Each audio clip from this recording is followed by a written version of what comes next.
হযরত মুসা আলাইহিস সালামের জীবনীর ১৩তম পর্বে সবাইকে স্বাগতম। এ পর্বে আলোচনা করা হবে হযরত মুসা আলাইহিস সালামের প্রতি জেনার তহমত। কারণ বনী ইসরাইলের লোকের একজন, সে সম্পর্কে হযরত মুসা আলাইহিস সালামের চাচাতো ভাই। সে হযরত মুসা আলাইহিস সালামের জামানায় শ্রেষ্ঠ ধনী বলে পরিচিত ছিল। হযরত মুসা আলাইহিস সালাম তাকে হেদায়েতের দাওয়াত দিলেন এবং ১,০০০ টাকায় ১ টাকা যাকাত দিতে হুকুম দিলেন। এছাড়া তাকে অন্যায় কার্যাবলীর, বিশেষ করে নারী সম্ভোগের মতো জঘন্য কার্যকলাপ থেকে বিরত থাকার আদেশ দেন। হযরত মুসা আলাইহিস সালাম এসব হুকুম সে অমান্য করে এবং তার জৌলুসী জীবনযাত্রার অন্তরাল মনে করে সে হযরত মুসা আলাইহিস সালামের বিরোধিতা আরম্ভ করে। কারণের ধনসম্পদ উৎস জানা যায় যে একদা আল্লাহ তাআলার তাওরাতের প্রস্তর ফলকগুলো সে স্বর্ণের পাতারা মুড়ে সুভূষিত করার জন্য হযরত মুসা আলাইহিস সালামকে আদেশ দেন। হযরত মুসা আলাইহিস সালামের আদেশ পেয়ে আল্লাহর দরবারে ফরিয়াদ করে বললেন, হে খোদা, আমি এত স্বর্ণ কোথায় পাবো? তখন আল্লাহ তাআলা হযরত জিবরাইল আলাইহিস সালামকে পাঠিয়ে তামার উপর কিছু রাসায়নিক দ্রব্য মিশ্রণ করে স্বর্ণ তৈরির কৌশল বলে দিল। হযরত মুসা আলাইহিস সালাম ইউসুফ ও কালুত নামক দুই বিশ্বস্ত লোকের সাথে এ বিষয়ে আলাপ করেন। কারণ এ সময় গোপনে তাদের কথাবার্তা শোনে। পরবর্তী সময়ে কারণ অনেক চেষ্টা করে স্বর্ণ তৈরির ফর্মুলা সংগ্রহ করে এবং স্বর্ণ তৈরির ফর্মুলা সে আবিষ্কার করে ফেলে। তখন সে আর তার নাগাল পায়। সে দিবারাত্রও কাজ করে কয়েক বছরের মধ্যে বিশাল সম্পদের মালিক হন। যদিও সে প্রথম জীবন অনুগত ছিল, ধনসম্পদ অধিকারী হওয়ার পর আল্লাহর অস্তিত্বকে অস্বীকার করে নাফরমানের অন্তর্ভুক্ত হয়ে যায়। কারণ এর বন্ধু-বান্ধব, আত্মীয়-স্বজনেরা সর্বদা তার উদ্ধত্যপনার জন্য তাকে উপদেশ দিত। আল্লাহ তোমার অনেক ধনসম্পদ দিয়েছে, তুমি গরিবদের দান করো, সাহায্য করো, জাতির কল্যাণের জন্য খরচ করো। শুধু নিজের ব্যক্তিগত জৌলস বৃদ্ধির চেষ্টা করো না। আল্লাহ তাআলার জৌলসকারীকে পছন্দ করেন না। তারা আরো বলেন, হে কারণ, একদা তুমি খুবই দরিদ্র ছিলে, আজ আল্লাহ তোমাকে ধন সম্পদ দিয়েছে, তুমি এর সদ্ব্যবহার করো, জাকাত দাও, দরিদ্র অসহায় ব্যক্তিদের সাহায্য করো এবং নবীর উপদেশ অনুসারে চলো। যে আল্লাহ তোমার ধন সম্পদ দিয়েছে তিনি আবার তোমার কাছ থেকে তা নিয়েও নিতে পারেন। অতএব আল্লাহ তাআলাকে ভয় করো। উত্তরে কারণ বলতো, ধন সম্পদ আল্লাহ দেয়নি, এগুলো আমি আমার চেষ্টা দ্বারা পেয়েছি। অতএব এই ধন সম্পদ থেকে আল্লাহর কিছুই পাওয়ার অধিকার নেই। এই বলে সে বন্ধু বান্ধব, আত্মীয় স্বজনদের বিদায় করত। কারণ গোপনে গোপনে হযরত মুসা আলাইহিস সালামের বিরুদ্ধে একটি ষড়যন্ত্র তৈরি করল। দলের লোকদের বিশেষ কিছু টাকা পয়সা দিত। এতে দিন দিন তার দলের প্রসার লাভ করতে থাকে। সে একদা বনী ইসরাইলদের দাওয়াত করে বিরাট ভোজসভার আয়োজন করে। সেখানে অধিক অংশ নাস্তিকবাদীরা সমবেত হয়। বিরাট ধুমধামের সাথে সকলকে আপ্যায়ন করে। সে তার দলের আদর্শ সম্পর্কে বিস্তারিত বর্ণনা দেয়। তার বর্ণনায় জাতির সেবামূলক কাজের কথা উল্লেখ ছিল, যাতে মানুষেরা তার দলের প্রতি আকৃষ্ট হয়। সেখানে তার দলীয় মানুষদের অনেক দান খরচ করত। তাদের দলের অন্তর্ভুক্ত না হলে কেউ দান পেত না। এরপর থেকে বনী ইসরাইলদের মধ্যে সমান সমান দুই দলের সৃষ্টি হয়, একটি হযরত মুসা আলাইহিস সালাম আর একটি কারণের। কারণ কি পরিমাণ অর্থ সম্পদের মালিক ছিল তার হিসাব করা যায় না। তবে কথিত আছে তার ধন সম্পদের গুদামের চাবি ৭০টি উটের বহনযোগ্য ভারী ছিল। প্রতিটি চাবির ওজন নাকি ১ তোলা ২ তোলার বেশি নয়। এই মর্মে তার ধন সম্পদ অনুমান করা যায়, কিন্তু ধারণা করা যায় না। কারণ নিজের অর্থ সম্পদ দ্বারা নিজ এলাকায় একটা শহর গড়ে তুলেছিলেন। সেখানে নিজের জন্য বহু সুরম্য অট্টালিকা তৈরি করেছিলেন। সে তার এলাকায় ৭০টি প্রমোদ মহল তৈরি করেছিলেন। সকল মহলে বহু কক্ষ বিশিষ্ট বহুতলা ইমারতের সংখ্যা ছিল অনেক। কোনো কোনো প্রমোদ মহলে নাচঘর, খাসমহল ও অন্তর্মহল ছিল। অন্তর্মহলের অট্টালিকার দরজা ছিল স্বর্ণের আস্তর করা। কোনো কোনো দরজার পালঙ্ক ছিল রূপার। সমস্ত মহলের আতরদান, গোলাপদান, আগরদান ছিল স্বর্ণ ও মণিমুক্ত খচিত। একদা কারণ তার স্ত্রীকে নিয়ে ভ্রমণে বের হলেন। তার স্ত্রীর সর্বত্র শরীর ছিল স্বর্ণ ও হীরার অলঙ্কারিতে পরিপূর্ণ।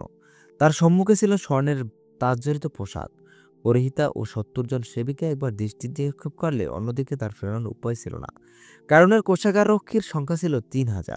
তার মহলসমূহের পরিচর্যার জন্য কর্মচারীর সংখ্যা ছিল ৭০,০০০। তার দাসদাসী ছিল অসংখ্য। এক কথায় সে ছিল অঘোষিত রাজা বাদশাহ। আল্লাহ তাআলা হযরত মুসা আলাইহিস সালামকে ওহী মারফত জানিয়ে দিলেন, সমস্ত মানুষ যেন তাওরাত কিতাব নিয়মিত পাঠ করে, তদনুযায়ী আমল করে।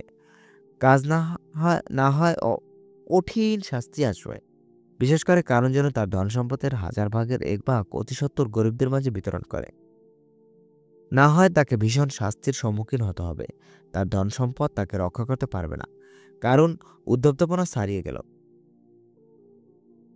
তার অধিক সময় প্রদান করা সম্ভব নয়। হযরত মূসা আলাইহিস সালাম তার উম্মতদিগকে ডেকে আল্লাহর নির্দেশের কথা জানিয়ে দিলেন। উম্মতেরা হযরত মূসা আলাইহিস সালামের আদেশ অনুসারে কাজ করার অঙ্গীকার করল।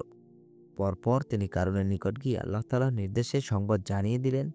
কারণ তার উত্তরে বলল, আমার ধনসম্পদ আল্লাহ আমাকে দেননি। ইহা আমি আমার নিজ চেষ্টা ও পরিশ্রম দ্বারা অর্জন করেছি। এতে জাকাতের কোনো ভাগ নেই। একান্ত যদি আমি 1000 ভাগের 1 ভাগ হিসেবে জাকাত দেই, তাতে আমার বিপুল অর্থ হয়, যার হিসাব করলে সে অর্থ দ্বারা মিশর রাজত্ব 2 বছর অনায়াসে চলতে পারে। অতএব এই অর্থ আমি কিসের বিনিময়ে খরচ করব? হযরত মূসা আলাইহিস সালাম তখন বললেন, তোমার অর্থের বিনিময়ে আল্লাহ তোমাকে দোজখের কঠিন আযাব থেকে রক্ষা করবেন এবং দোজখ বেহেশতের শান্তি দান করবেন। তাতে কারণ বলল, আমি যে মহল তৈরি করেছি তা থেকে আমি বেহেশতের শান্তি, আনন্দ লাভ করেছি। তোমার আল্লাহর বেহেশতের আমার প্রয়োজন হবে না। আমার দ্বারা জাকাত দেওয়া সম্ভব হবে না। আমি যে দল রক্ষী বাহিনী তৈরি করেছি তা মোকাবেলা করার ক্ষমতা তোমার নেই। তুমি দরিদ্র মুটে মজুর নিয়ে থাকো, আমাকে বিরক্ত করতে এসো না। হযরত মূসা আলাইহিস সালাম বললেন, তোমার চাইতে অধিক শক্তিধর আল্লাহর নির্দেশ ধ্বংস হয়ে গেছে। এ নজির পৃথিবীতে আছে। অতএব তুমি যদি তৌরাত কিতাবের প্রতি সম্মান প্রদর্শন না করো এবং আল্লাহর হুকুমের প্রতি ভ্রুক্ষেপ না করো, তাহলে অচিরেই তোমার উপর আল্লাহর গজব নাজিল হবে। কারণ হযরত মূসা আলাইহিস সালামের কথায় বিরক্ত হয়ে চলে গেল এবং রক্ষীদের বলল, লোকটিকে মহল থেকে বের করে দাও। কারণ হযরত মূসা আলাইহিস সালামের প্রতি যথেষ্ট রাগান্বিত হল এবং তাকে অপদস্থ করে দেশান্তরিত করার পরিকল্পনা ছিল। তাই সে এক চতুর ও দৃষ্টা মহিলাকে প্রচুর টাকা পয়সা দিয়ে হযরত মূসা আলাইহিস সালামের নামে কলঙ্ক প্রচারের ব্যবস্থা করল। মহিলাকে বলে দিল, সে যেন সর্বত্র বলে বেড়ায় যে হযরত মূসা আলাইহিস সালাম এর সাথে তার দীর্ঘদিনের প্রণয় ও ভালোবাসা ছিল। সে সুবাদে মূসার সাথে জেনা করেছে। মহিলা টাকার প্রলোভনে কারণের পরামর্শ অনুসারে কাজ শুরু করে দিল। সেখানে হযরত মূসা আলাইহিস সালামের ভক্তবিন্দু বসবাস করত। সেখানে গিয়ে হযরত মূসা আলাইহিস সালামের বিরুদ্ধে অপবাদ প্রচার করল। এভাবে অনেক দিন অতিবাহিত হলো। দুষ্ট মহিলার কথা অধিকাংশ মানুষ বিশ্বাস করল না। তবে কতক লোক যারা হযরত মূসা আলাইহিস সালামের বিরুদ্ধে ছিল, তারা এটাকে সুযোগ মনে করে সর্বত্র আলোচনা করে ফিরত, যাতে লজ্জায় ও ঘৃণায় তিনি দেশ ত্যাগ করে। একদিন হযরত মূসা আলাইহিস সালাম মজলিসে বক্তৃতা দিচ্ছিলেন। সেখানে তিনি এক মিম্বারে তাওরাত কিতাবের আদেশ নিষেধ ও বিষয় মানুষকে অবগত করেছিলেন এবং নেক কাজের প্রতিদান ও পাপ কাজের জন্য জঘন্য পরিণামের কথা বিস্তৃতভাবে বুঝিয়ে বলছিলেন।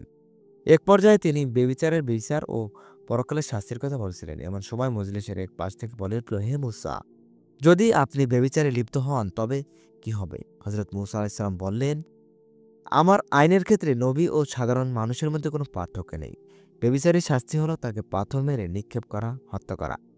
কারণ তখন বলল, ওই মেয়ে লোকটির সাথে আপনি জেনা করেছেন। তাই বলে সে মেয়ে লোকটি তিনি দাঁড়াতে বলল। মেয়ে লোকটি দাঁড়ালো। হযরত মূসা আলাইহিস সালাম মেয়ে লোকটিকে বলল, সত্যি করে বলো, কি ঘটনা ঘটেছে?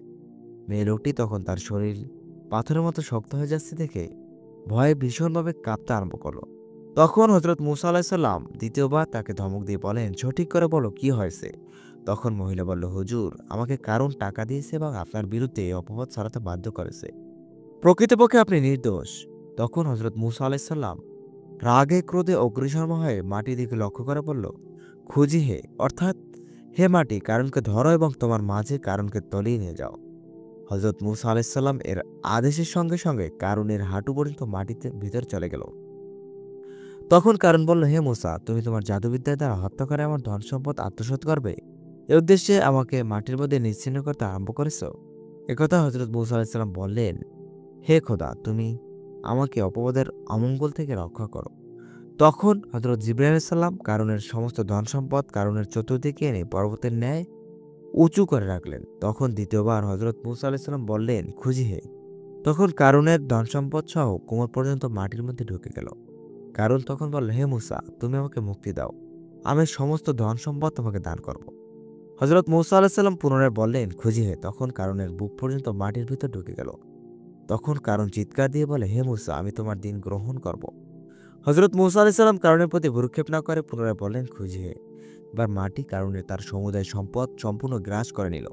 পৃথিবীতে তার আর কোনো চিহ্ন অবশিষ্ট থাকল না। এ ঘটনার সময় মানুষ ভয়ে চিৎকার দিয়ে চতুর্দিকে ছোটাছুটি করেছিল এবং সকলে হযরত মূসা আলাইহিস সালামকে ক্ষমা প্রদর্শনের জন্য অনুরোধ করল। এমনকি হযরত হারুন আলাইহিস সালাম পর্যন্ত ক্ষমার আবেদন করেছিল। কিন্তু হযরত মূসা আলাইহিস সালাম এত অধিক ক্রোধান্বিত হয়েছিলেন যে কারো কথার প্রতি ভ্রুক্ষেপ না করে মাটিকে বারবার হুকুম দিয়ে নাস্তিক কারণকে তার অট্টালিকা ধনরত্ন মাটির সঙ্গে নিচ্ছিন্ন করে দিলেন। এ দৃশ্য দেখে বনী ইসরাইলের লোকেরা বলল, আল্লাহ আমাদের প্রতি যথেষ্ট মেহেরবানি করেছেন, আমাদের অধিক ধন সম্পদ দেননি। আমরাও অধিক ধন সম্পদের মালিক হতাম, তাহলে বিলাসিতার মোহে আল্লাহর নবীর সাথে চরম বেয়াদবি করে ধ্বংস হয়ে যেতাম। অতএব প্রয়োজনমাফিক দৌলত মানুষকে মানবীয় চরিত্রের অধিকারী করে। হজরত মুসা আলাইসাল্লামের এহেন বিশাল ও অন্যতম এক মজেদা দর্শন করার পরেও কাফের ও খোদাদ্রোহীর চিন্তাধারার তেমন পরিবর্তন হলো না। সুপ্রিয় বন্ধুরা, হজরত মুসা আলাইসাল্লামের 13তম পর্ব এখানেই সমাপ্ত। 14তম পর্বটি দেখতে চ্যানেলটিকে সাবস্ক্রাইব করে আমাদের সাথেই থাকুন। আল্লাহ রাব্বুল আলামিন সবাইকে ভালো রাখুন, সুস্থ রাখুন। আসসালামু আলাইকুম ওয়া রাহমাতুল্লাহি ওয়া বারাকাতুহু।